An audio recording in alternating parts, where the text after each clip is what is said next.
champion, Bryson DeChambeau! Gosh, I'm trying to hold it in right now. The support's been overwhelming. Tickets for Nashville this week are nearly sold out. We are calling this the Bryson effect. Won the Saudi Open on the Asian Tour in April, and he won the International Series event in Macau in March, beating David Puig in a playoff. Here's a man with 9 career wins, 3 of them on the DP World Tour. 33 years of age from Sacramento, and he is making the most of his chance. Remember, John Catlin playing as a reserve for Charles Howell III, who's injured. If he were to go on to win this, he gets those points. That would move him right at the top 24 number. Move him to 20th currently. Yeah, another beautiful shot. These guys make this look so easy. Tyrrell Hatton having a day. The Englishman 6 under par. He shares the lead with Abraham Answer for the time being at least. Now this is Abraham Answer to stay at 7 under and in all likelihood have the overnight lead. And that is wonderfully done. Abe Answer with a 64. This is what Live Golf's about, man. I had a vision of this 2-3 years ago, seeing what the potential could be, and this is just the start. I mean, with how much support we have out here, and it's just the start, that's a testament to what Live Golf is and what the Crushers are doing, what our team's doing, and what we're trying to do for Nashville and places all across the globe. So super excited for the future of Live.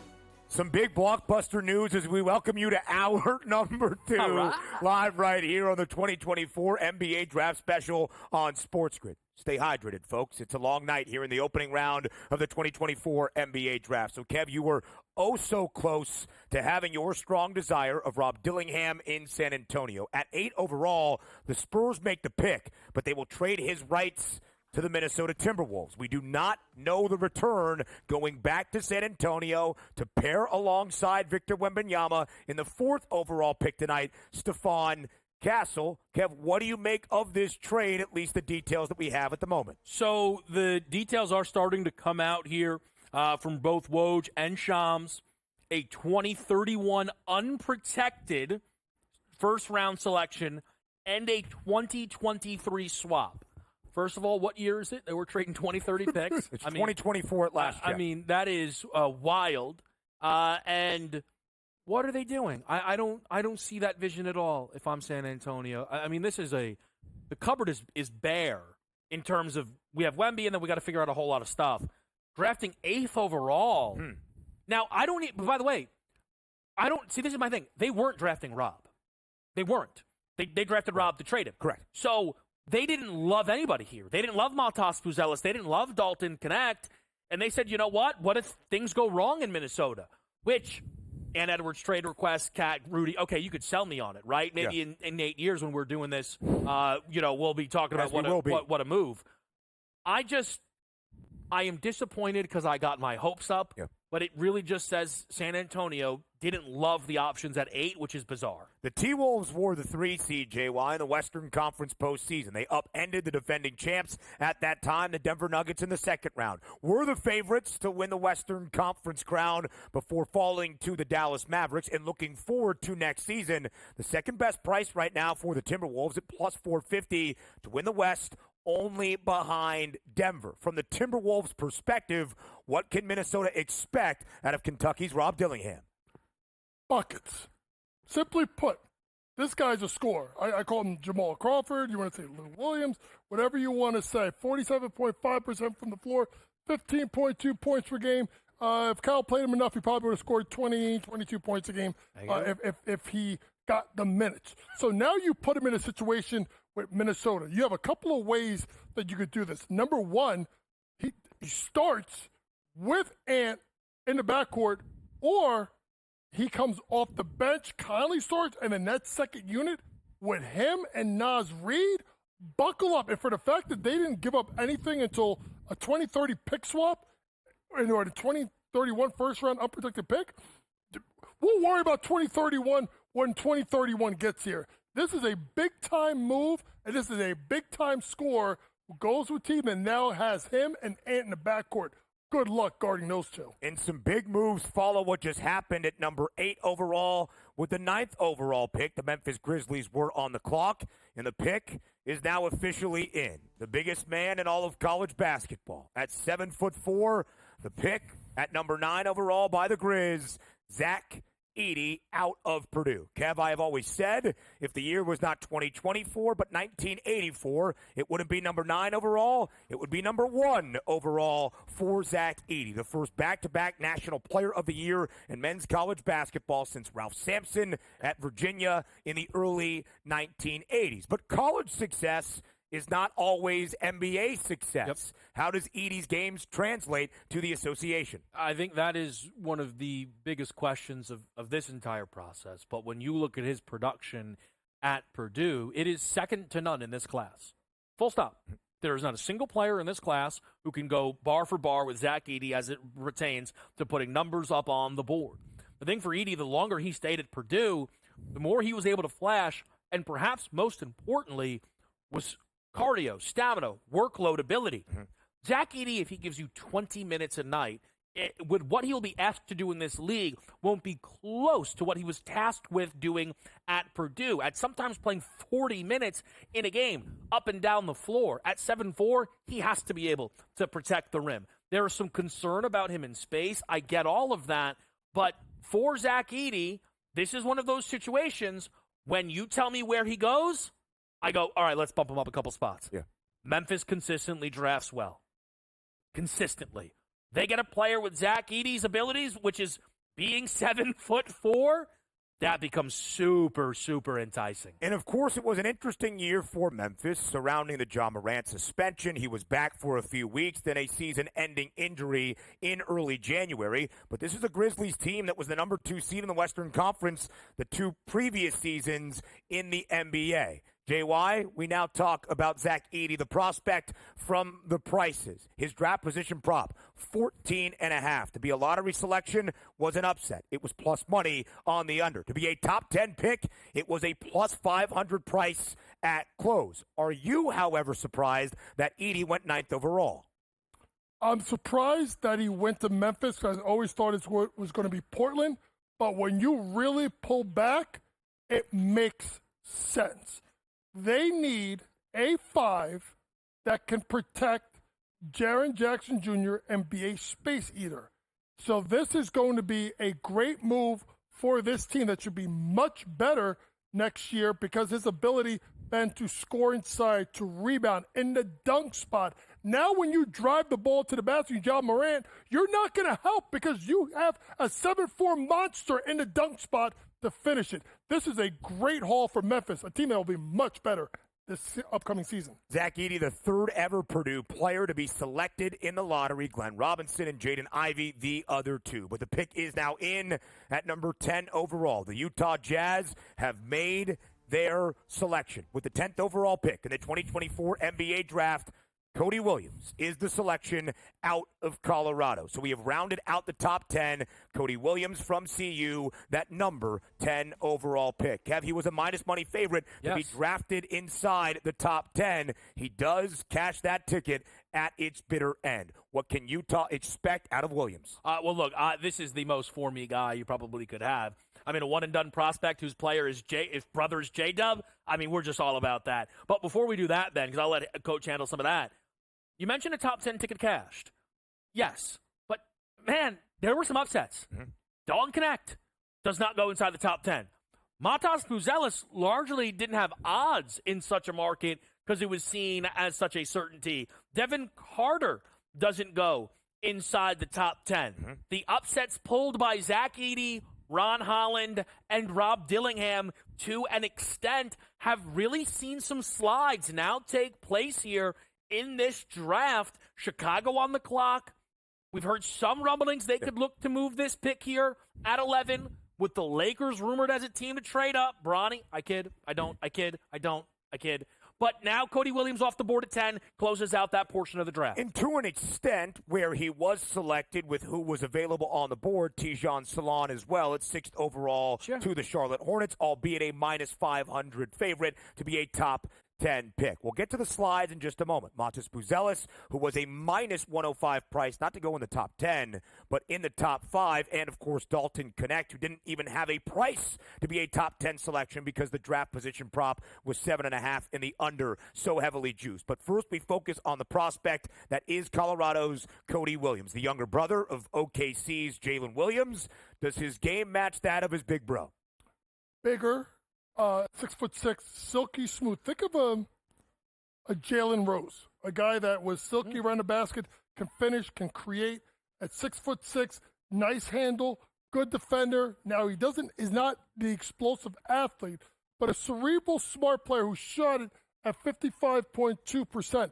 This is a good pickup here at the end of the top 10 of the draft. So the top 10 is now done. Cody Williams was a minus 550 favorite to be a top 10 selection. He goes 10th overall to the Utah Jazz. But we're just getting started here on the 2024 NBA Draft Special. It's Ben Stevens, Kevin Walsh, and our coach James Young. We roll on the other side. The Chicago Bulls now on the clock. Up next.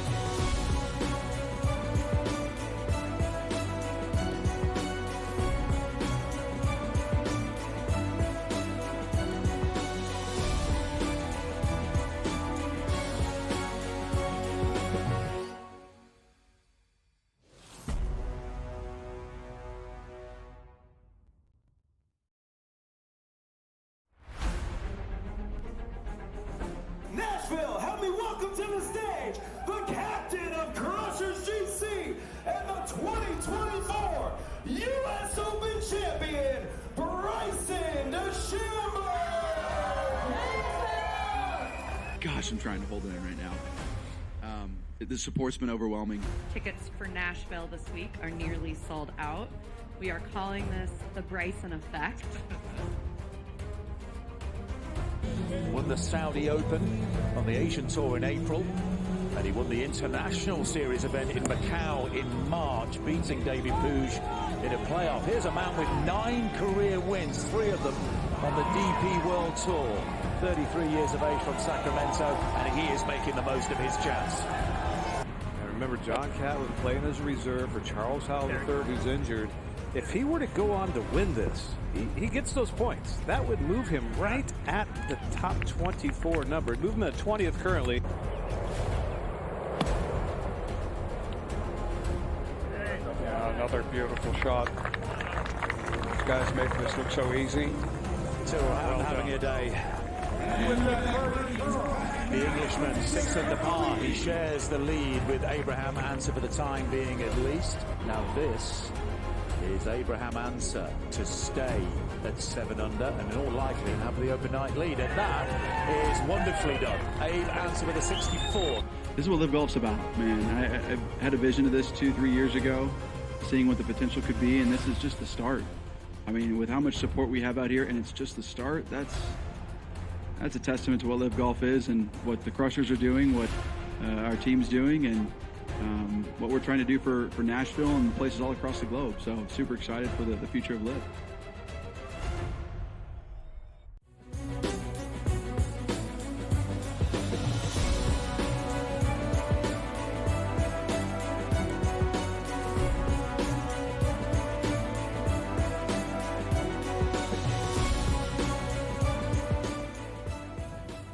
We welcome you back to the 2024 NBA Draft Special, live right here on SportsGrid. With the number 11 pick, the Chicago Bulls have made their official selection. The slide ends for Montas Buzelis. He goes number 11 overall to Chicago. He played for G League Unite, and despite the name is from Chicago, Illinois, the hometown kid who played at Hinsdale Catholic High School, a Chicagoland suburb, is now a member of the Bulls organization. Montas Buzelis, Kev, was the favorite to go 5th overall to the Detroit Pistons. He had a minus money price at minus 105 to be a top 5 pick. To be drafted outside of the top 10, That's an upset, but he doesn't go long outside of the top 10. 11th overall to Chicago. How happy are the Bulls with getting to make Buzelis their selection? Oh, I think they're very, very, very happy.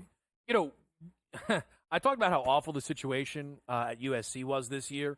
The only one comparable was everything with the G League Ignite team. It was a disaster, and they shut the entire program down.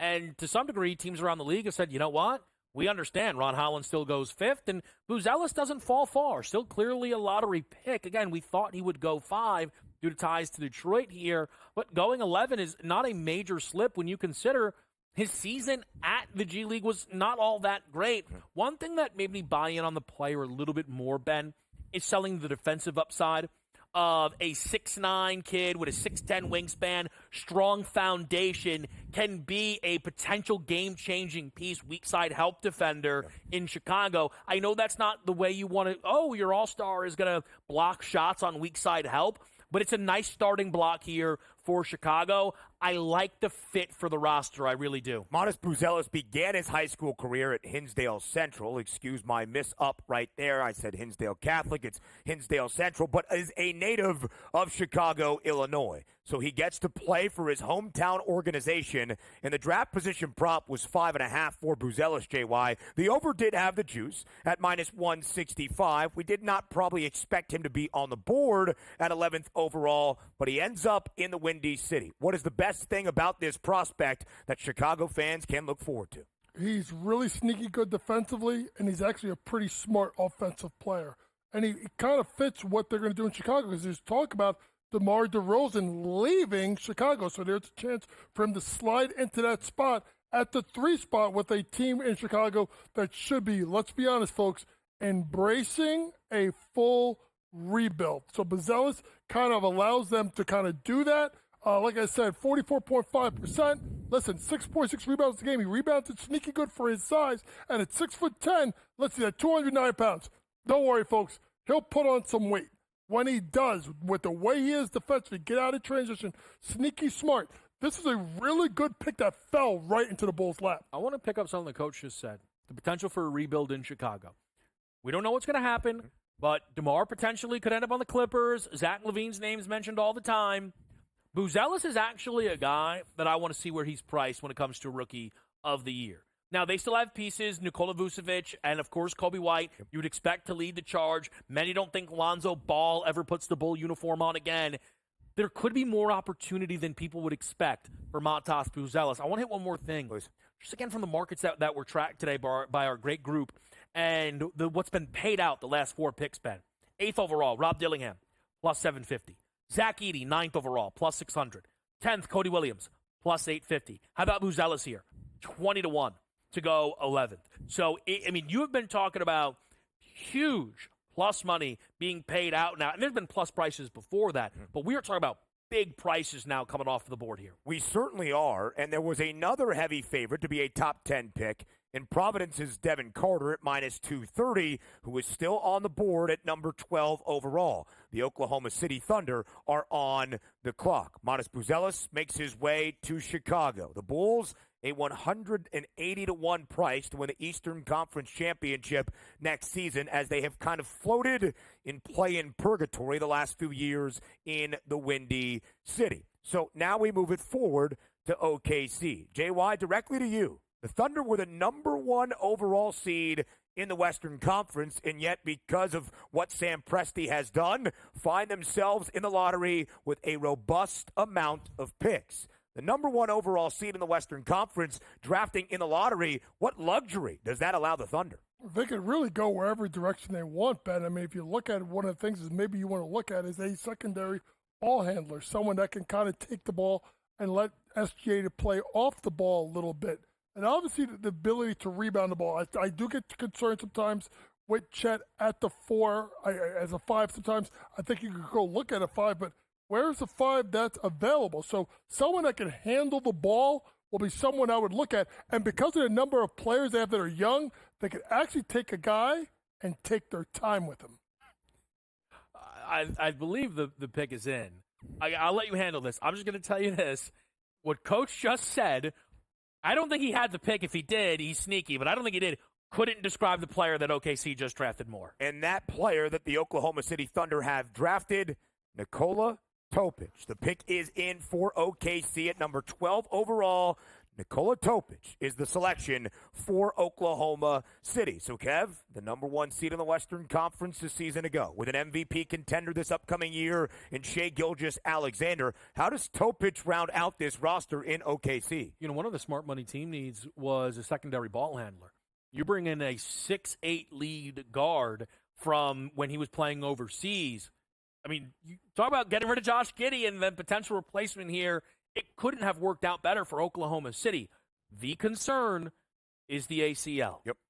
We don't have those medicals, and even if, quite frankly, you handed them to me, I wouldn't know what to tell you. But if that is not something the Thunder are worried about, then this is great. And again, why I said what Coach just said was a real premonition there. Yep. OKC doesn't have to rush him back from that ACL. They don't need Nikola to be playing minutes earlier than February, just to make sure he's ready for their postseason stretch. Nikola Topic, a Serbian national, was playing his professional basketball in the Adriatic League over in Europe. He is a 6'6", 18-year-old prospect that is coming off a torn ACL that came out in the pre-draft process. Many thought early on in this pre-draft process he could be a top 5, top 10 pick, but the wingspan not as long, and coupled with the ACL injury, Topic does fall ever so slightly to number 12 overall to Oklahoma City, but still in the lottery. Plenty more on SportsGrid's NBA Draft Special on next.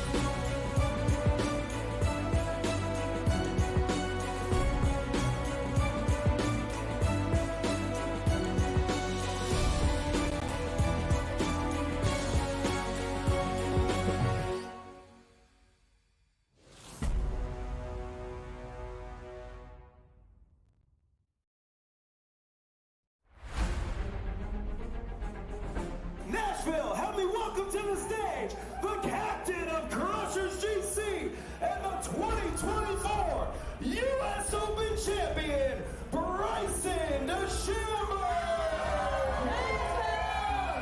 Gosh, I'm trying to hold it in right now. The support's been overwhelming. Tickets for Nashville this week are nearly sold out. We are calling this the Bryson effect. Won the Saudi Open on the Asian Tour in April, and he won the International Series event in Macau in March, beating David Puig in a playoff. Here's a man with 9 career wins, 3 of them on the DP World Tour. 33 years of age from Sacramento, and he is making the most of his chance. I remember John Catlin playing as a reserve for Charles Howell III, who's injured.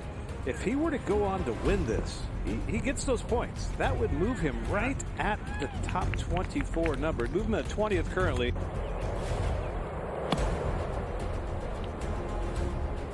Yeah, another beautiful shot. This guy's making this look so easy. Well having a day. The Englishman 6 under par. He shares the lead with Abraham Answer for the time being at least. Now this is Abraham Answer to stay at 7 under and in all likelihood have the open night lead. And that is wonderfully done. Abe Answer with a 64. This is what Live Golf's about, man. I had a vision of this 2-3 years ago, seeing what the potential could be, and this is just the start. I mean, with how much support we have out here, and it's just the start, that's a testament to what Live Golf is and what the Crushers are doing, what our team's doing, and what we're trying to do for Nashville and places all across the globe. So super excited for the future of Live.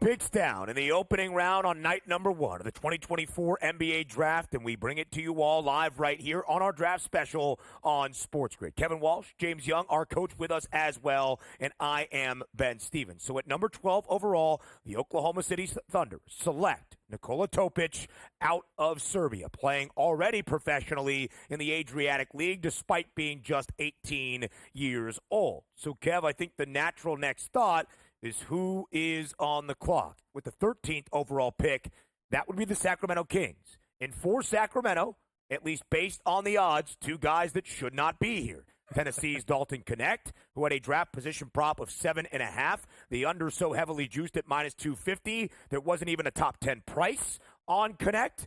And Providence's Devin Carter, who was a minus 230 favorite to go in the top 10 as well. Ultimately, when Sacramento makes that pick, what name do you think will be off the board?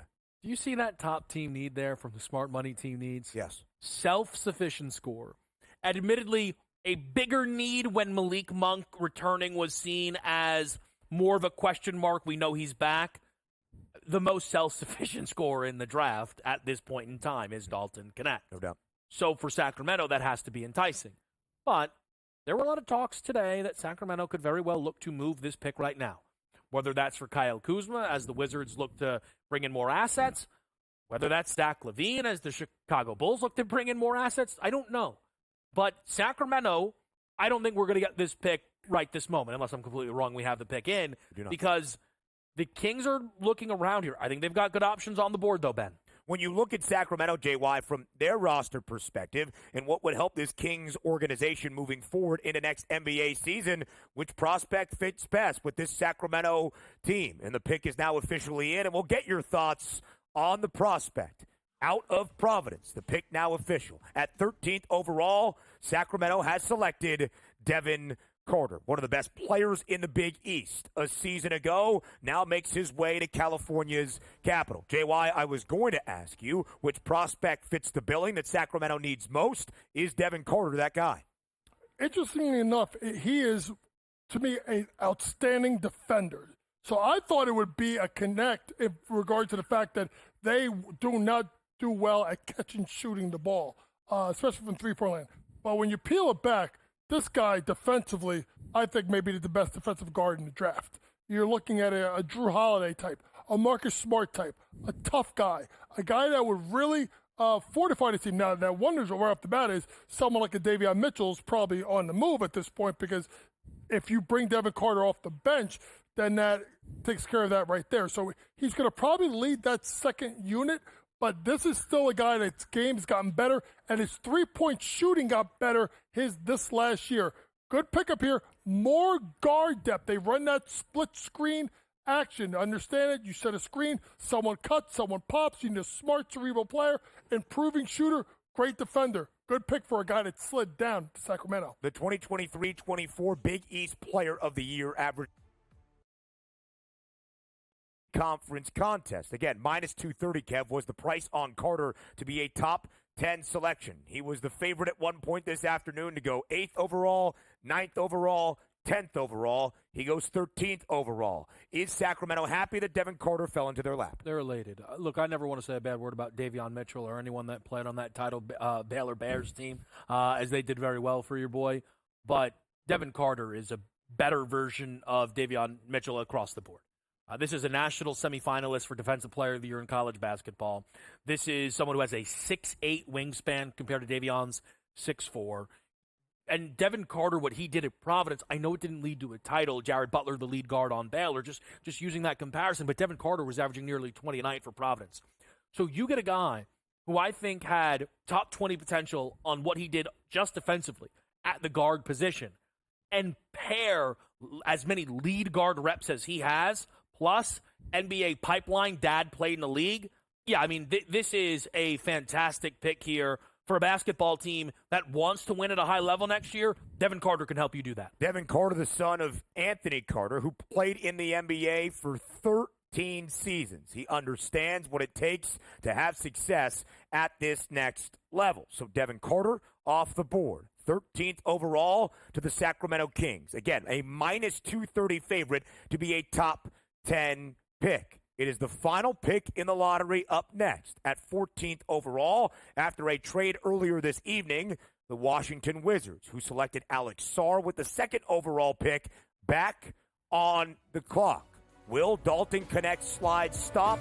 Find out after the break here on SportsGrid Draft Special.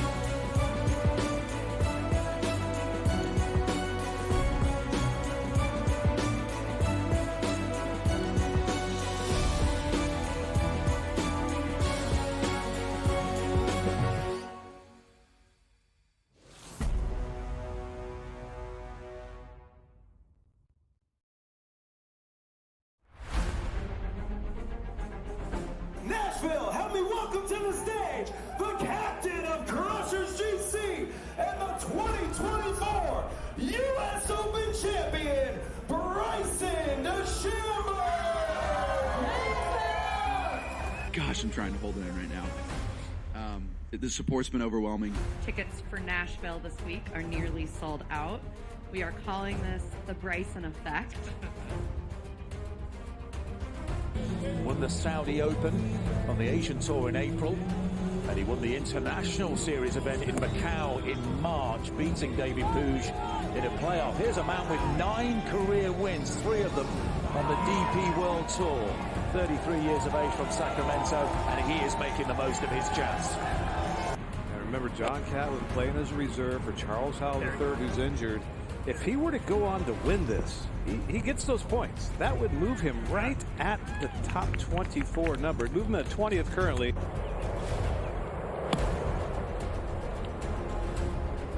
Yeah, another beautiful shot. These guys make this look so easy. Having a day. The Englishman, 6 under par. He shares the lead with Abraham Answer for the time being, at least. Now this is Abraham Answer to stay at 7 under and in all likelihood have the overnight lead. And that is wonderfully done. Abe Answer with a 64. This is what Live Golf's about, man. I had a vision of this 2-3 years ago, seeing what the potential could be, and this is just the start. I mean, with how much support we have out here, and it's just the start, that's a testament to what Live Golf is and what the Crushers are doing, what our team's doing, and what we're trying to do for Nashville and places all across the globe. So super excited for the future of Live.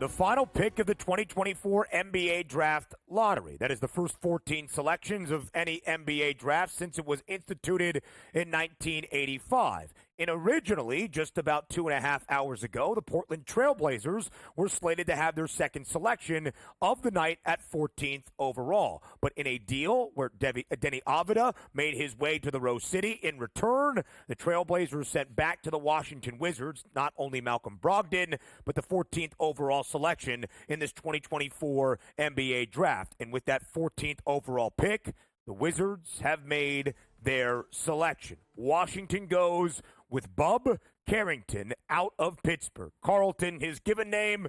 Bub is a much cooler nickname. Bub Carrington off the board as the final lottery pick here in the 2024 NBA Draft. His draft position prop, Kev, was 17.5. The under did have the juice. Still on the outskirts of the lottery, he goes 14th overall to Washington, the Wizards' second selection of the night. Of course, they drafted second overall and selected Alex Sarr. A 16-1 winner at our time of tracking. Now, the Wizards coming in here, certainly not something that was anticipated earlier in the day, though I'm not sure how much it really shifted things from a Carrington perspective. We mentioned Nikola Topic was someone who saw a big boost when Washington was given this decision.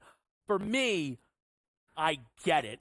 I get the upside swing on someone this young with kind of the way he closed things out, the performance against North Carolina, his final collegiate game. His collegiate career actually started with a triple-double. I get the upside swing. But making tough shots against Binghamton can look cool. But why are we not getting separation in games against Binghamton? That's kind of my problem, not my favorite player, JY. No, I thought that this would be where Dalton Connect should go because of his ability to catch and shoot.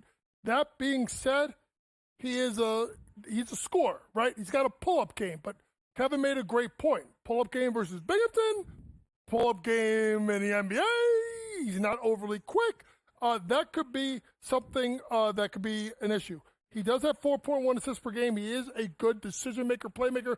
Beatability strong enough to have his tight crossover, punch the gap, go find another player to go ahead and score. But to me, in looking at how Washington can't shoot the ball, I thought that this is where Dalton Connect slide stops, but obviously they went with Bub Carrington with the pick. Bub Carrington, just the second first-round draft pick for the Pittsburgh men's basketball program in the last 25 years, joining the big man Steven Adams, who was selected in the opening round back in 2013. So Bub Carrington, the pick at number 14 overall. He is the final selection of the lottery, the Washington Wizards. 2 lottery picks tonight. 2nd overall, Alex Sarr. 14th overall, Bub Carrington. And Washington is not done. Another selection slated for number 26 overall. Washington continues a trend of now 9 years in a row, at least one NBA team having 3 first-round picks. In your breakdown of Bub Carrington, JY, you brought up a name that is still available to the surprise of us all, Tennessee's Dalton Knecht, who you had as one of your 10 best prospects in this 2024 NBA draft class. For what reason is Knecht having his stock drop tonight? I have no damn idea, because the guy can shoot the ball from 3 at a high clip.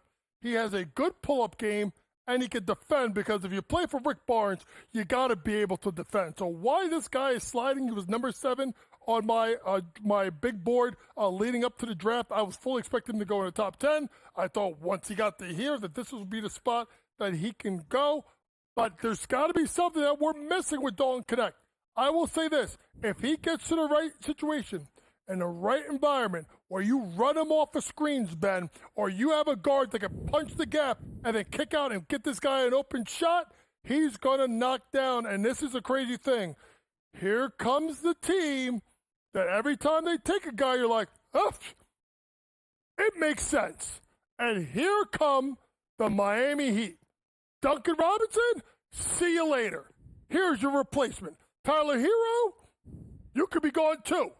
This kid is a Heat guy because of his defense, because of his toughness, because he's mature and he can make shots. This lines up perfectly for the Miami Heat. If you would like me to take a stab at answering, though, why he's falling, Denny Advia, traded today before he enters his 5th year in the NBA, is the same age as Dalton Knecht.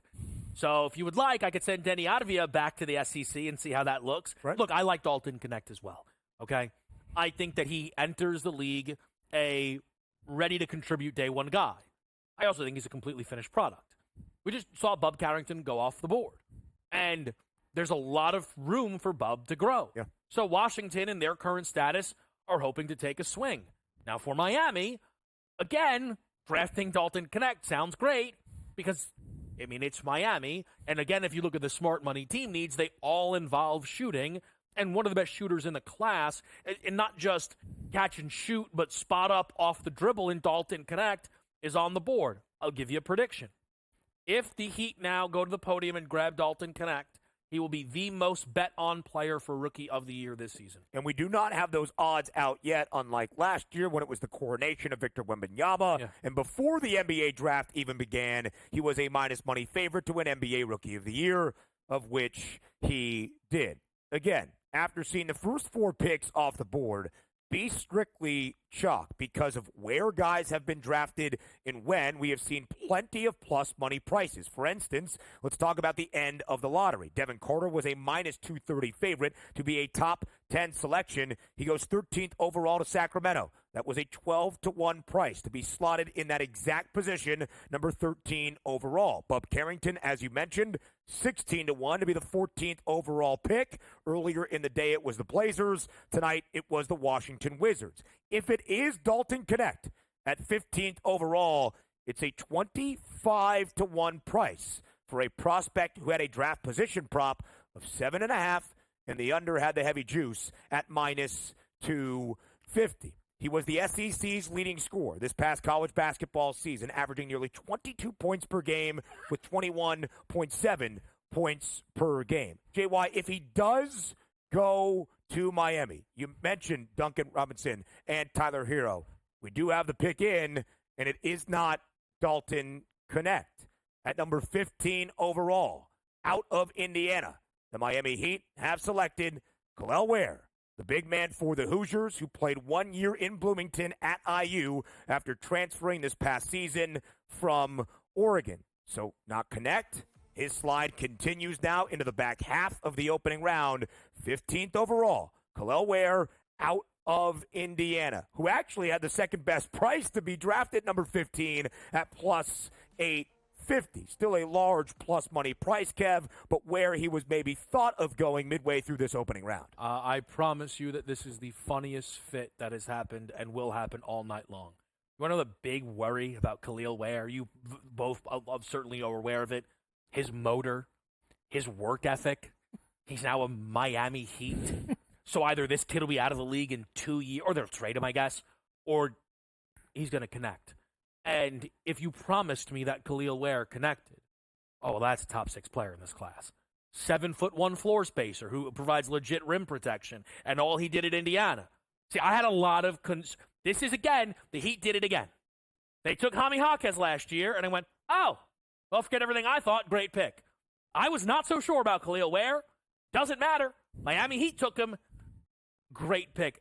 My entire outlook on Ware switches now because of where he just landed. Khalil Ware, 19.5 was the draft position prop for the big man out of Indiana, and the over had the juice at minus 150. So to go this early, despite having the second best price to be the 15th overall selection at plus 850, still a large plus money number, was slightly unexpected.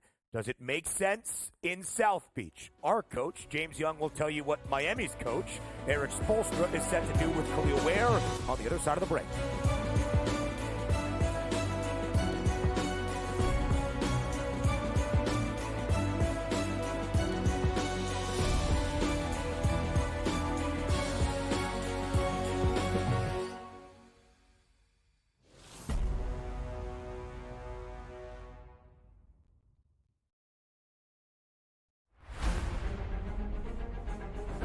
Nashville, help me welcome to the stage the captain of Crushers GC and the 2024 U.S. Open champion, Bryson DeChambeau.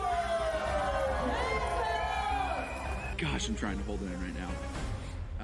The support's been overwhelming. Tickets for Nashville this week are nearly sold out. We are calling this the Bryson effect. Won the Saudi Open on the Asian Tour in April, and he won the International Series event in Macau in March, beating David Puig in a playoff. Here's a man with 9 career wins, 3 of them on the DP World Tour. 33 years of age from Sacramento, and he is making the most of his chance. I remember John Catlin playing as a reserve for Charles Howell III, who's injured. If he were to go on to win this, he gets those points. That would move him right at the top 24 number. Move him at 20th currently.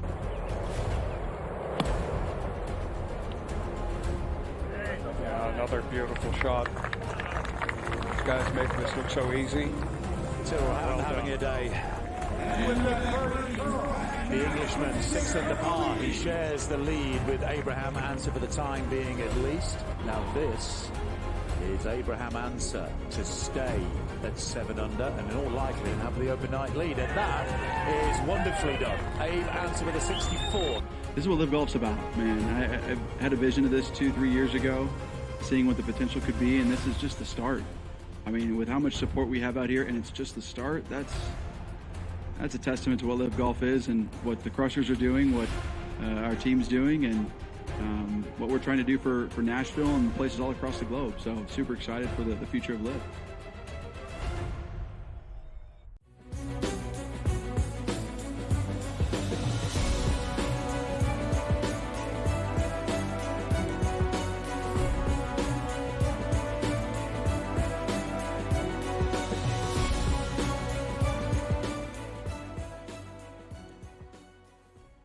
Live right here on SportsGrid's 2024 NBA Draft Special. It's Kevin Walsh, Ben Stevens, and our coach, JY, James Young, is here as well. We are here for the entirety of the opening round that is now officially halfway done. Night number 1 of the NBA Draft, and at 15th overall, the Miami Heat select the Indiana big man, Khalil Ware. He had the second best price at plus 850 to be this 15th overall pick. But JY, the draft position prop, 19.5 on Ware, and the over had the minus money. That was the expected outcome. Eric Spoelstra and the Heat take a shot on Ware at 15th overall. How does he fit in South Beach? Well, it's interesting how he fits in South Beach because he doesn't fit a lot of these three things. But what he is he is a shot blocker. He is a rim protector. And interestingly put, Ben, this could allow Miami to slide Bam to the 4, which I think could be interesting. I don't think Bam has the shot out to the three-point line, but he can knock it down from about 18, 19 feet. Maybe this is the part of the elevation of his game. Back up big as Thomas Bryant. Goodbye. This kid is better than you. But the thing about, you think about Miles Turner, right? A shot blocking big, but this is also someone, sometimes you wonder about his motor and his energy. Well, let me tell you something, folks. Let Ware joke around and not go hard in practice and see what Bam Adebayo will do to you. We've seen it happen. I've seen it happen in college campus all the time. You sick a senior after a freshman that comes in and doesn't work as hard. Let them understand how things are done here. If they get this kid right, K-Dub, this is a really big-time pick for Miami. I don't want to spend too much time laughing about this, but it's going to be all I can do while we talk about it. It's the perfect spot, Ben. It's the perfect spot. Like, you know Big Ten basketball so well, and I know that you know he was super impactful in the league. But I had concerns about how he performed against top-end talent. I don't care about anything anymore. These tools in the Miami Heat organization. Mm-hmm. This is one of those things now, if when we do a redraft in 5 years, he doesn't go higher than this, I would be absolutely stunned. I would just be so stunned. And right now, Khalil will join a Miami Heat team where 3 of the last 5 NBA seasons, the Heat have made the Eastern Conference Finals. When you get outside of the lottery with 30 first-round selections on the opening night of the NBA draft, we're talking playoff teams. The Heat, of course, were the 8th seed this past postseason. They lost in a gentleman's sweep. That's 5 games. To the eventual NBA title winners, the Boston Celtics, shorthanded. A couple of news for Miami as an organization. Jimmy Butler does not intend on signing his player option, still under contract for next season in South Florida. Bam Adebayo set to sign a 3-year, $166 million contract extension when the league year begins next month in just about 2 weeks. But Khalil Ware came on very strong for Mike Woodson and Indiana this past year. He now makes his way to sunny Miami, Florida. So drafting 16th overall, Kev, the Philadelphia 76ers are now on the clock. Philly has the 4th best price to win the Eastern Conference in front of Miami at this moment. The 76ers have Joel Embiid, who was injured through most of the 2023-24 NBA season. Tyrese Maxey as well, looking for that third piece. Does it come tonight in the 2024 NBA draft? I don't think that this team should be thinking whomever they draft 16th overall is going to be their third best player. But then when you remember that last year's third best player was Tobias Harris and he was outplayed by roughly anyone who stepped on the floor in that series against the Knicks, I guess they're going to get an upgrade here at this spot. This is a really interesting spot, though. A lot of people thought that Philly could get one of the high-end wings in this spot. Tristan Da Silva, potentially a Jacoby Walter. Fascinated to see if that's the direction they go. So, JY, Philadelphia looking for somebody to pair with Tyrese Maxey and Joel Embiid, and we'll get your thoughts on this prospect, but I think we're going to have some heat first from the man to my left. The Philadelphia 76ers have now made it official. With the number 16 overall pick in the 2024 NBA draft, the Sixers select Jared McCain out of Duke. Goes number 16 overall to Philadelphia. A great shooter a season ago in his only year in Durham for the Blue Devils. How does that sharp shooting ability, Kev, translate to the association? Well, I think based on Philly's track record, within the next year and a half, he won't even be able to shoot, so it'll basically make him the most useless player in this league. He stands 6'2". He's not a good athlete. He's not a good passer. He's not a good defender. So you were banking on this kid returning value and turning into what? Patty Mills. Patty Mills at 16 in today's NBA. Not for me. And I don't mean to be overly slanderous of Jared McCain, but when you look at the state of this league, is there any chance that Jared McCain is in their starting lineup next year with Tyrese Maxey already on the roster? You're going to go 6'2", 6'3" in your starting backcourt. It's laughable. It's not an option. In no possible way could this team want to do that. They want to contend for a title next year. There were win-now pieces on the board. They need wing depth. Anybody to sit behind Joel Embiid, quite frankly, if they wanted, could have been here as well. And instead they took Jared McCain. Philadelphia 76ers love to blame everybody else but themselves, and here they are again making a mistake on draft night. So, JY, we spin it quickly over to you. They go with Jared McCain out of Duke.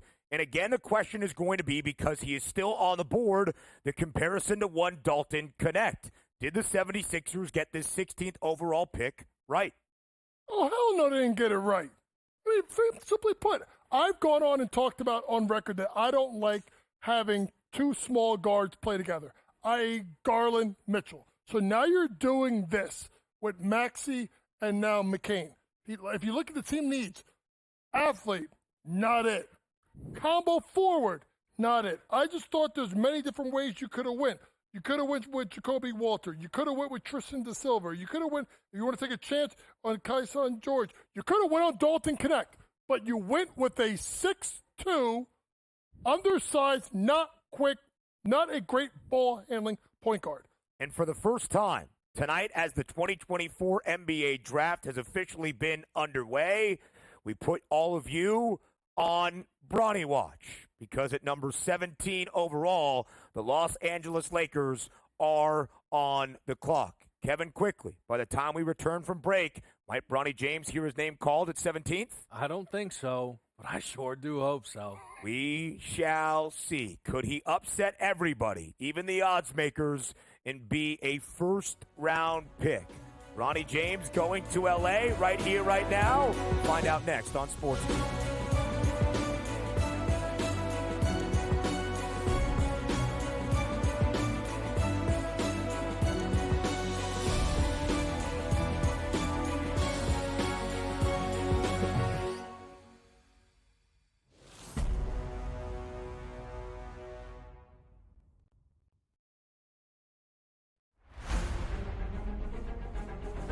Nashville, help me welcome to the stage the captain of Crushers GC and the 2024 U.S. Open champion, Bryson DeChambeau! Gosh, I'm trying to hold it in right now. The support's been overwhelming. Tickets for Nashville this week are nearly sold out. We are calling this the Bryson effect. Won the Saudi Open on the Asian Tour in April, and he won the International Series event in Macau in March, beating David Puig in a playoff. Here's a man with 9 career wins, 3 of them on the DP World Tour. 33 years of age from Sacramento, and he is making the most of his chance. I remember John Catlin playing as a reserve for Charles Howell III, who's injured. If he were to go on to win this, he gets those points. That would move him right at the top 24 number. Move him at 20th currently.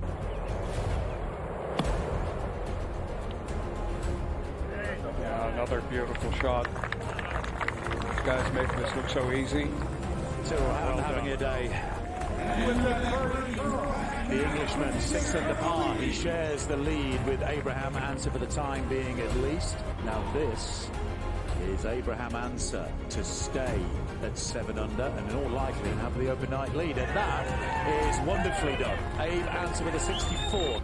This is what Live Golf's about, man. I had a vision of this 2-3 years ago, seeing what the potential could be, and this is just the start. I mean, with how much support we have out here, and it's just the start, that's a testament to what Live Golf is and what the Crushers are doing, what our team's doing, and what we're trying to do for Nashville and places all across the globe. So super excited for the future of Live.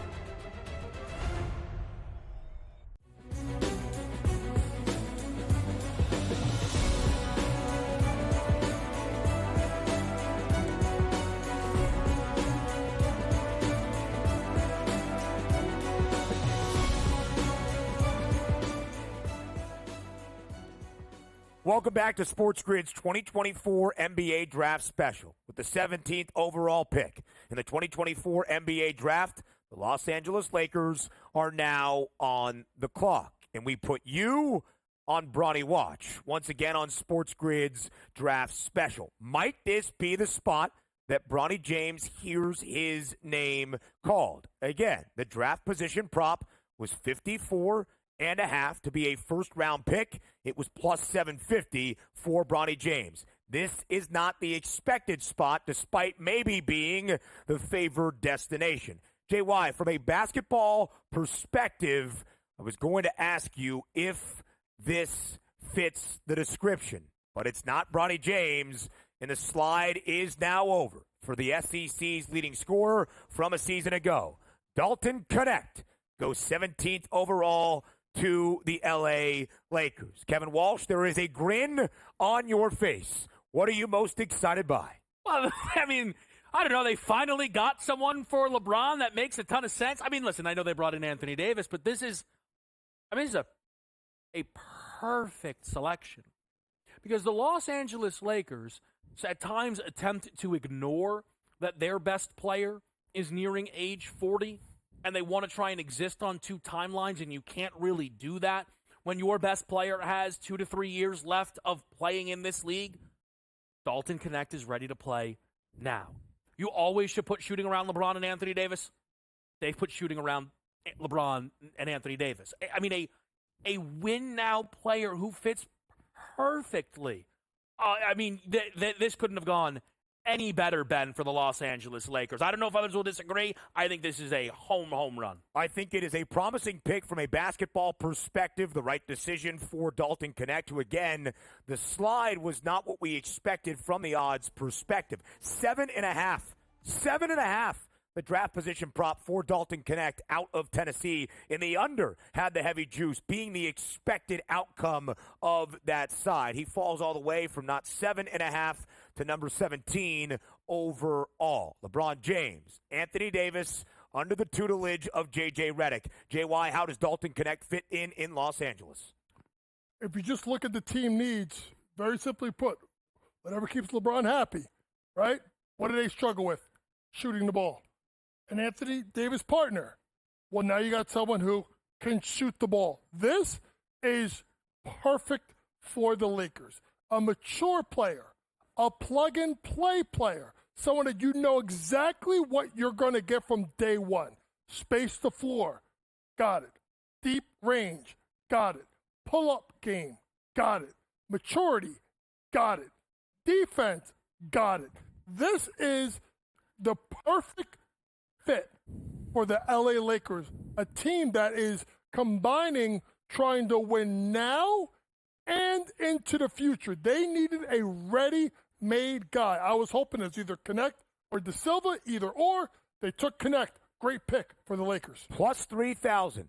30-1 for Dalton Knecht to even be in this relative position to go 17th overall to L.A. New head coach in J.J. Redick. LeBron James is still there, although will be a free agent this summer, but expected to re-sign with L.A. Kev, from a basketball perspective, does Dalton Knecht add immediate improvement to this Lakers organization? He absolutely does. That is the key. Is if this team would have drafted a Jacoby Walter, right? There's a little more projection there. I like the player in Jacoby Walter, but all in all, Dalton Knecht is ready to go day one. And here is one of the other things that I do think somewhat matters. Maybe people will disagree, but they now have passed on Bronny. And if that is going to bother LeBron, getting this pick correct has to be somewhat justifiable. I think LeBron, you guys know I'm higher on Bronny than the both of you. You can't argue taking Bronny over Dalton Knecht. I don't think that's a case you can make. So I think this just could not have gone any better for the Los Angeles Lakers. I'm going to throw this out there. This is something that was in my pre-draft notes. What if Klay Thompson traded the defending for dribbling? Now, because again, he's not the defender that Klay is, but he can put it on the deck a lot better than Klay can and just has the positional size, Ben. This guy's not a doorstop on the defensive side of the basketball. It's a great pick. And when you were expected to be a top 10 selection, when you were expected to probably hear your name called in the first 7 picks of an NBA draft, to fall all the way to 17, that's matching the best player at that position with an opportunity to prosper in the city of Angels. We're back on SportsGrid's NBA Draft Special in just a few.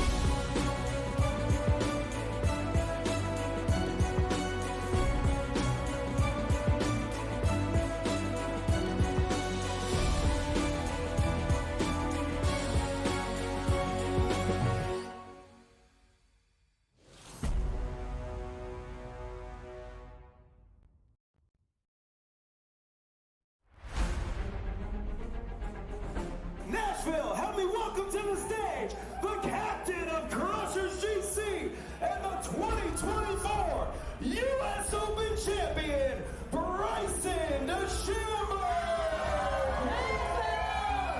Gosh, I'm trying to hold it in right now. The support's been overwhelming. Tickets for Nashville this week are nearly sold out. We are calling this the Bryson effect. Won the Saudi Open on the Asian Tour in April, and he won the International Series event in Macau in March, beating David Puig in a playoff. Here's a man with 9 career wins, 3 of them on the DP World Tour. 33 years of age from Sacramento, and he is making the most of his chance. I remember John Catlin playing as a reserve for Charles Howell III, who's injured.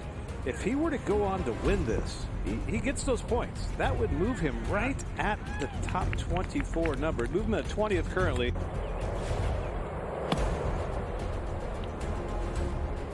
Yeah, another beautiful shot. This guy's making this look so easy. Tyrrell having a day.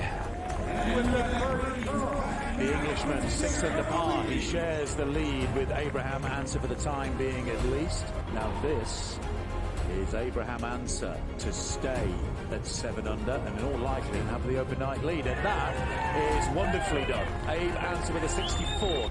This is what Live Golf's about, man. I had a vision of this 2-3 years ago, seeing what the potential could be, and this is just the start. I mean, with how much support we have out here, and it's just the start, that's a testament to what Live Golf is and what the Crushers are doing, what our team's doing, and what we're trying to do for Nashville and places all across the globe. So super excited for the future of Live.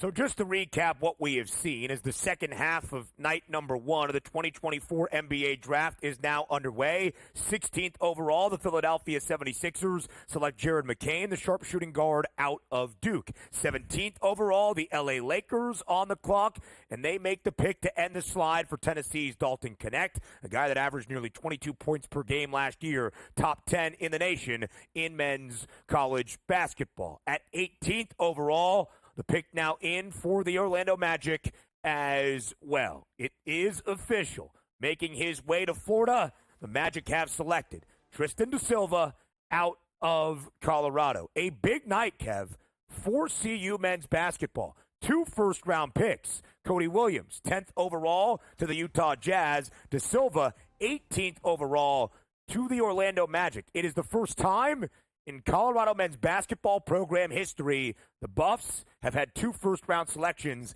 in the same NBA draft. For Tristan da Silva, the big question is going to be his ability to shoot the basketball at a high level for this Orlando team. Now, that is exactly what he did at CU, finished the career, round up 39% from beyond the arc, because they've got the foundational piece in Paolo Banchero, Franz Wagner, Jalen Suggs. They don't have any guy on that court who steps out day one and is a guaranteed plus shooter. It's why they're so linked to Klay Thompson, of course. But Tristan da Silva, at his size, is expected to be a plus defender.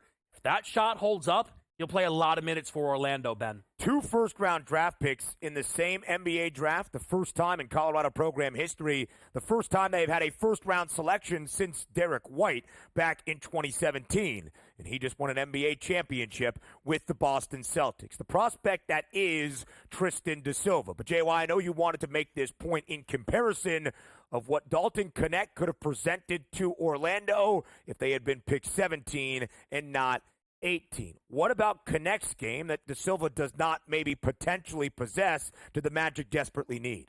They desperately needed a shooter. I mean, if you look at the way that this team Orlando plays, just pulling up synergy, they were in a 13th percentile in jump shots. They were 13th percentile in catch and shoot. You want to go to where the shots came from. You know, they shot the ball from 3 at extremely poor percent. They were at the 17th percentile.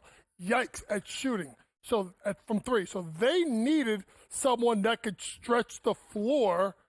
And now they go and get da Silva, which he shoots the ball well, but now you're looking at, he probably comes off the bench because you already got Wagner and you have Banchero at your 3-4.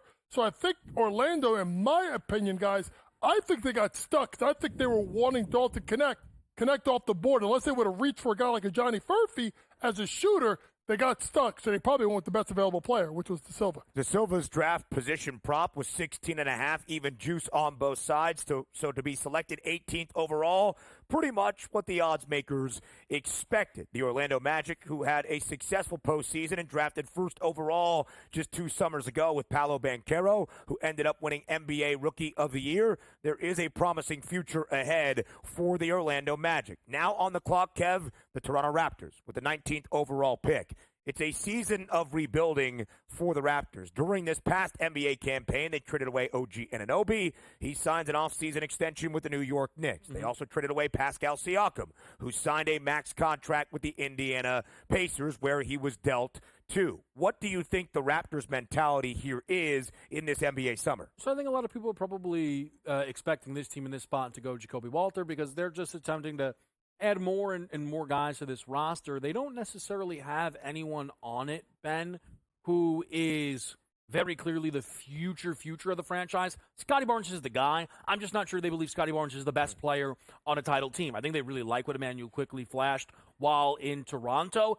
Personally, that wouldn't stop me from looking at some of the high-end point guards who could be on the board, but again, 3-D is where this team's eyed up. Can you hand me the crystal ball that's over there? Because as Kevin Walsh was breaking down that Toronto might be interested in Jacoby Walter with the 19th overall selection, that's exactly what happened. The pick is in for the Raptors. Jacoby Walter goes 19th overall up to the 6th in the Great White North. Jacoby Walter out of Baylor is the pick. 19th overall for the Raptors. JY, when you look at what Toronto has done in the past 6 months or so with the intention of signing Scotty Barnes to the rookie max contract that he is now eligible for this offseason, how does Jacoby Walter pair with the rest of the Raptors up in Toronto?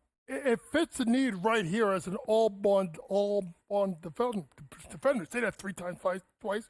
1 time slow, king, say it either way. But they need someone that can defend right there, and Jacoby Walter brings that because if you look at the guards they have right now, right? R.J. Barrett, not the strongest defender. Manuel Quickly, not decent, but not a great defender. This is a good on-ball defender with him and Scotty Barnes at the 2 and 3.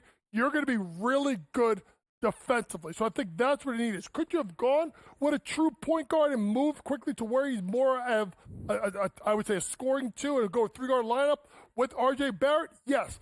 But they do adjust the need, guys, as getting a on-ball defender and Jacoby Walter. Kev, the odds not overly optimistic on Toronto's outlook for next season, 250 to 1. So this move probably doesn't exactly move the Space Needle, is that what they call it up there, or whatever the building is? Space Needle's in Seattle, but still on its way up in Toronto. 250 to 1 for the Raptors, but Jacoby Walter was expected to be a top 20 selection around this spot out of Baylor. How much do you like his game transitioning to this next level in the NBA? I'm really excited because I think that this kid is a minimum 3-D, but there's potential for more just due to the fact that he has a lot of reps being a lead guy. Now, they didn't necessarily result a lot of efficiency during his time at Baylor, but I think there's a pretty steady floor for a player like this. Again, being able to bank on that one-and-done ability with a player like Jacoby Walter is a huge boost here because there's so much room for upside.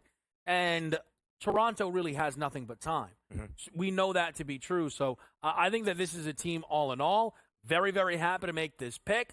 It's been a while, it feels like, since Toronto's got a win. They probably wanted Dalton Connect, but they've been losing to L.A. all summer. 25-57. That was the record for the Raptors a season ago. JY, we're about to hit pick number 20. The Cleveland Cavaliers are now on the clock. When that pick is made, we will let you know. But as you look at your big board, the best prospects still available in the 2024 NBA draft, who are a few names we should be keeping an eye on? Well, I thought that Isaiah Collier could go at any point. I think that's someone that I think is slid a little bit, and I think he could really be someone you can look at here. Kyson George, which didn't have the name going into the year, had a really good year at Miami, kind of came out of nowhere, is someone to look at. And then you got to look at either Missy, the big man out of Baylor, if you want a big, And then where does Johnny Furphy kind of lie in the weeds? As someone who could shoot the ball, maybe Cleveland could look at that as their second unit, getting a shooter like a Johnny Furphy. Interesting ways of where Cleveland can go with this pick. Kev, a couple of prospects that you highlighted. Yves Missi, the big man out of Baylor. Might we see Baylor go back-to-back at 19 and 20th overall? Or Isaiah Collier, who was also a USC freshman last year that had an optimistic future lined up in the NBA. Yeah. Collier now also with a draft position prop of 20 and a hook. Of those two guys, who do you think hears their name called first? I think it is projected to be Missi, who's supposed to be a top 20 selection, so an upset would be brewing a little bit here if he doesn't go off the board to Cleveland, where I think we've heard a little more Johnny Furphy connection, something that Coach alluded to. But just quickly, since you brought it up, Isaiah Collier, look, his fall in this draft is a disgrace. I mean, it's an absolute farce. It speaks to the nightmare that situation was at USC. One of the worst basketball situations we've seen. They tanked everybody's value who was even touched that program last year. However, for Collier, we were expecting it, right? We didn't think Dalton Connect would slide as far as he did. So that's why it's not better main focus. Collier being expected to be picked in the mid-20s. Again, USC, what an awful situation. 20 and a half, the draft position prop for Yves Missi. The under has the juice. 20 and a half, also that draft position prop for Collier. The over has the juice. What do the Cleveland Cavaliers do with the 20th overall pick? We'll tell you next.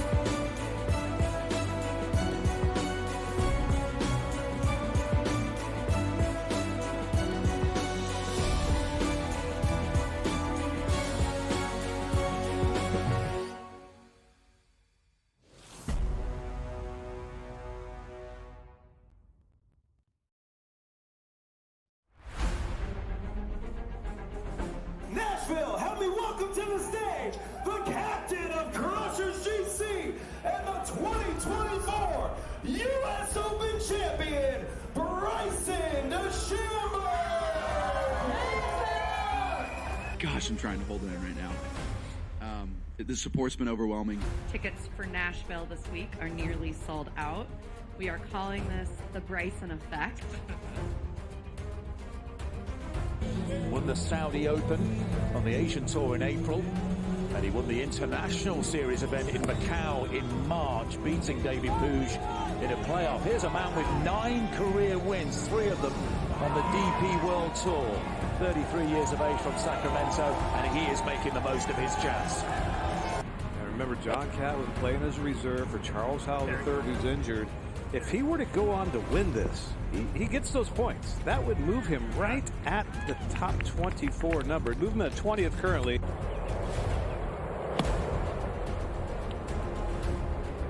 Yeah, another beautiful shot. This guy's making this look so easy. So having a day. The Englishman 6 under par. He shares the lead with Abraham Answer for the time being at least. Now this is Abraham Answer to stay at 7 under and in all likelihood have the open night lead. And that is wonderfully done. Abe Answer with a 64. This is what Live Golf's about, man. I had a vision of this 2-3 years ago, seeing what the potential could be, and this is just the start. I mean, with how much support we have out here, and it's just the start, that's a testament to what Live Golf is and what the Crushers are doing, what our team's doing, and what we're trying to do for Nashville and places all across the globe. So super excited for the future of Live.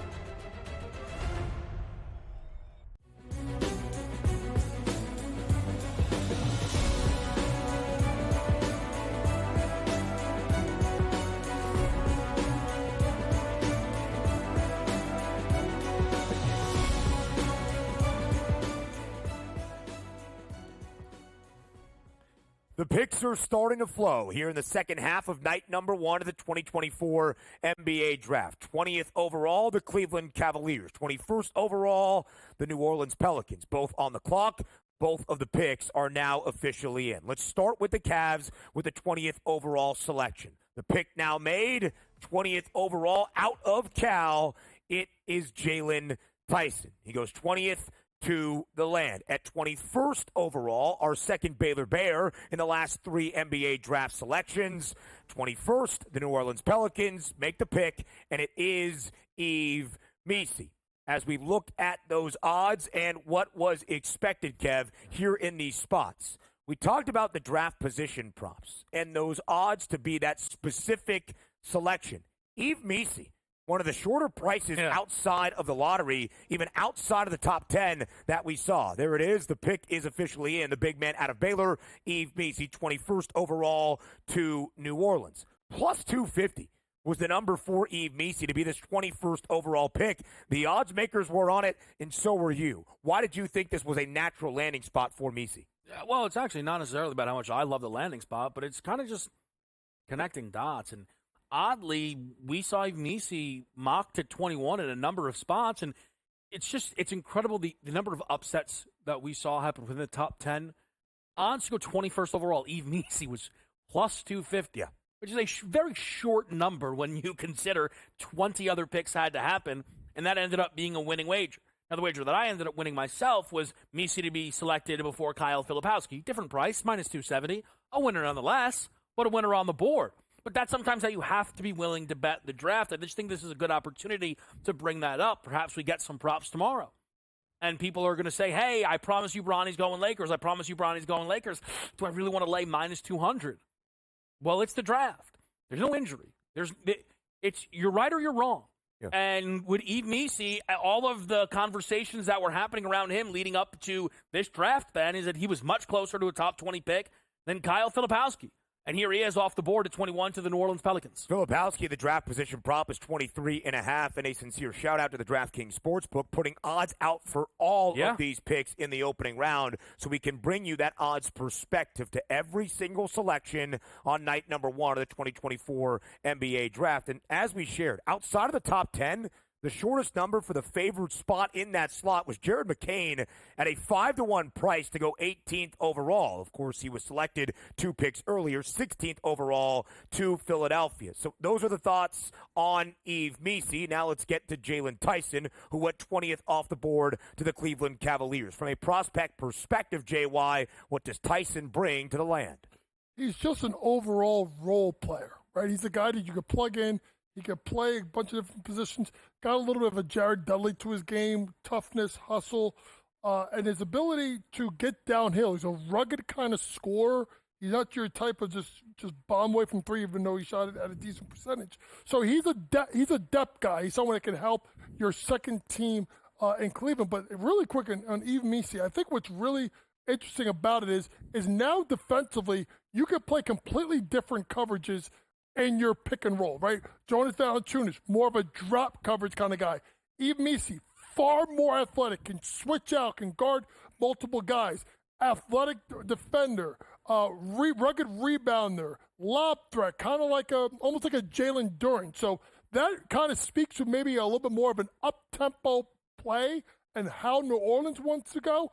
But good depth for Cleveland, really great pickup for the Pelicans. And from the organizational perspective, Kev, for both of these teams, both making the postseason, maybe with different outlooks, I go to Cleveland because in this past week, they have hired a new head coach, Kenny Atkinson, now the head man in the land. And all indications are optimistic reports that Donovan Mitchell is happy with that hire and intends to re-sign with Cleveland this offseason. The Cavaliers entering this past NBA campaign, third best price to win the Eastern Conference crown, bounced in 5 games and injury-ridden in the second round of the postseason. They have been the number 4 seed in the Eastern Conference playoffs each of the past 2 years. So what is your outlook, not necessarily now with Jalen Tyson, but your outlook for Cleveland moving forward? I think it all still hangs on the decision that Donovan Mitchell makes. And I do think that he will be back, but there's a part of me that thinks he could have already made that decision, and the fact that he hasn't certainly does catch the attention. But if Donovan decides to stay, it doesn't stop there. We have to figure out, will Darius Garland then request a trade, which has been reported he will?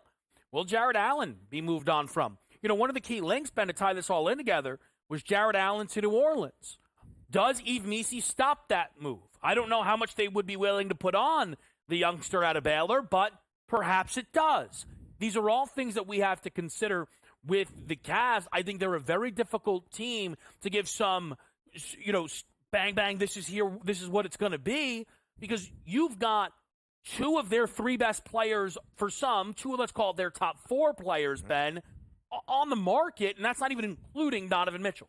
So when you look at the Cleveland Cavaliers, currently the sixth best price at 20-1 to win the Eastern Conference crown. We'll see what the odds look like if/when Donovan Mitchell re-signs a contract in Cleveland. 22nd overall. The Phoenix Suns are now on the clock. And for the second time tonight, we welcome you to Bronny Watch at the 2024 NBA Draft. Although the Lakers closed as a minus 165 favorite to select the son of LeBron, the second best price to take Bronny James was Phoenix at plus 750. Doesn't necessarily have to be here at 22nd overall, but JY, would it make sense to you to see Bronny James in a Suns uniform? Yeah, if you're going to turn around and try and get LeBron to go play with KD and Devin Booker, sure, why not? But to me, if you're Phoenix, you have no depth. And I don't know where you're going to get trades from. So you need guys that can step in and play for you right this second. But if they go get Bronny and you get LeBron, I guess that addresses a lot of your depth right there if you go get him. The Phoenix Suns entered the 2023-24 NBA season as a co-favorite to win the Western Conference, tied for the third best price alongside the Denver Nuggets to win an NBA championship. They did not amount to that. There you see the price on the Suns, plus 750, the second shortest number to select Bronny James. Might it happen? Maybe so. We'll talk about it up next on SportsGrid's Draft Special.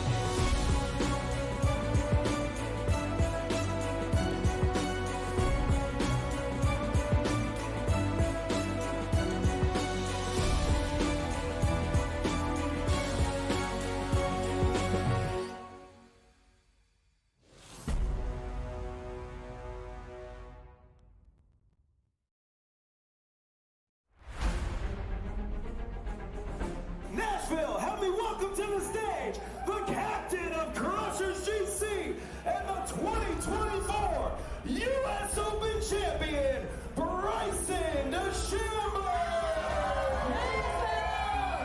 Gosh, I'm trying to hold it in right now. The support's been overwhelming. Tickets for Nashville this week are nearly sold out.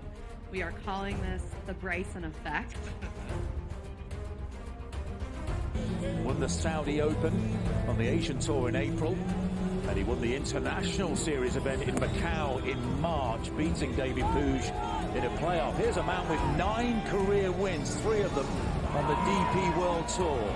33 years of age from Sacramento, and he is making the most of his chance. I remember John Catlin playing as a reserve for Charles Howell III, who's injured. If he were to go on to win this, he gets those points. That would move him right at the top 24 number. Move him at 20th currently. Yeah, another beautiful shot. This guy's making this look so easy. Tyrrell Hatton having a day. The Englishman, 6 under par. He shares the lead with Abraham Answer for the time being, at least. Now this is Abraham Answer to stay at 7 under and in all likelihood have the overnight lead. And that is wonderfully done. Abe Answer with a 64. This is what Live Golf's about, man. I had a vision of this 2-3 years ago, seeing what the potential could be, and this is just the start. I mean, with how much support we have out here, and it's just the start, that's a testament to what Live Golf is and what the Crushers are doing, what our team's doing, and what we're trying to do for Nashville and places all across the globe. So super excited for the future of Live.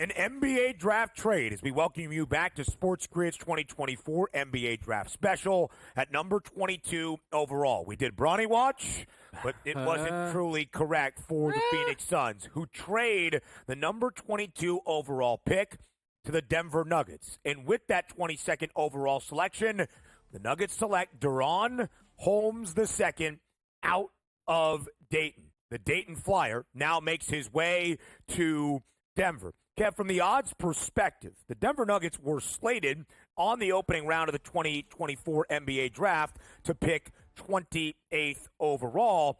And at number 28 overall, Holmes was a relatively short favorite by this point late in the opening round at plus 450. So it seemed like Denver and Duran, a natural pairing. How did we arrive here? Yeah, I would love to talk about the player. We will get to that. But this is such an interesting situation. There were a lot of reports suggesting Denver made a promise to Duran Holmes. Stopped a lot of his workouts. The fits definitely jumps off the page. And his price to go, as you mentioned, 28, was under 5-1. Again, you are talking about 27 picks before this kid goes, and that's short of a number. Well, it was right, but it was wrong. Right. That's where we don't have odds for Denver's first pick. We only have odds for 28th overall. And upset comes here. Tough for anyone who bet Holmes to go 28th now that plays out as well. So a really fascinating spot then where Holmes to Nuggets is chalk, Holmes at 22, big-time upset. Duran Holmes, JY, one of the best mid-major, if you want to call it that, for the Dayton Flyers, players in all of college basketball a season ago. Led Dayton to a round 1 victory, round of 64 win in the 2024 NCAA tournament with an all-time comeback. He possesses a wide skill set. What will he add for the Nuggets? Well, he's kind of a throwback in the sense, a little bit of a big with his ability. He can score inside. He's a shot blocker. So, to me, he allows the second unit. And I'm wondering, guys, with the pick at 22nd, I'm wondering if what happens with the Knicks and Isaiah Hartenstein, did maybe Denver get nervous that maybe New York was going to use one of their 2 picks to take Duran Holmes as possibly a backup to a Mitchell Robinson. So they jump the Knicks by getting him at 22. But he does fit. He allows that second unit to kind of flourish. Could take a little bit of usage rate off of Nikola Jokic a little bit. Kind of step in and defend and rebound and block shots. Good pickup. Sometimes you got to go get your guy. You can't wait for him to fall to you if you expect maybe someone else is going to try and take him before your pick. And JY, I think that's a spot-on assessment as the trade details are starting to trickle out from FanDuel TV's Shams Charania. The Nuggets send number 28 overall and 56 overall and 2 future second-round picks to the Phoenix Suns, who moved back several slots and picked up draft assets. So the Suns did trade the pick, and they are slated to draft number 28 overall, the third to last selection here in the 2024 NBA Draft's opening round. Of course, Kev, 2 years ago now, as the NBA season came to a close just about a week and a half ago, the Boston Celtics were an NBA champ, but 2 years ago it was the Denver Nuggets. They entered the NBA postseason as the favorites to win the Western Conference crown. Yeah. Were bounced in 7 games by the Minnesota Timberwolves in round number 2. What are your expectations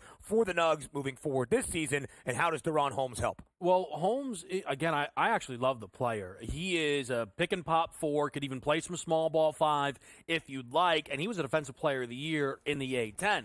So at minimum, he's never going to be a weakness on that side of the floor. I really, really like this fit, especially for a win-now team. They did give up some bullets, though, potentially, when you talk about a team that doesn't have a ton of depth. That means they really didn't trust Holmes being there at 28. But can I just make one important note about the return for Phoenix? They got 2 future firsts, and this year's pick from Denver, 56th overall, which would be no threat to Bronny. Now they could trade up. And they now have more ammo to do that. Because Phoenix is that second team connected to Bronny James. But the pick that they got back from Denver leaves them 1 behind L.A. at no point in front. And we put you on Bronny Watch for the potential of a Phoenix Suns selection of LeBron James' son. It was the second best price for a team to select Bronny James at plus $750. Not in round number 1, although Phoenix does select 28th overall to end out tonight. But let's not forget Bronny James's draft position prop, an over-under of 54.5, where the over had the heavy juice at minus 158. The Lakers draft 55th overall, and the Phoenix Suns draft 56th overall in a NBA draft that features 58 total selections. We're back on SportsGrid's NBA Draft Special up next.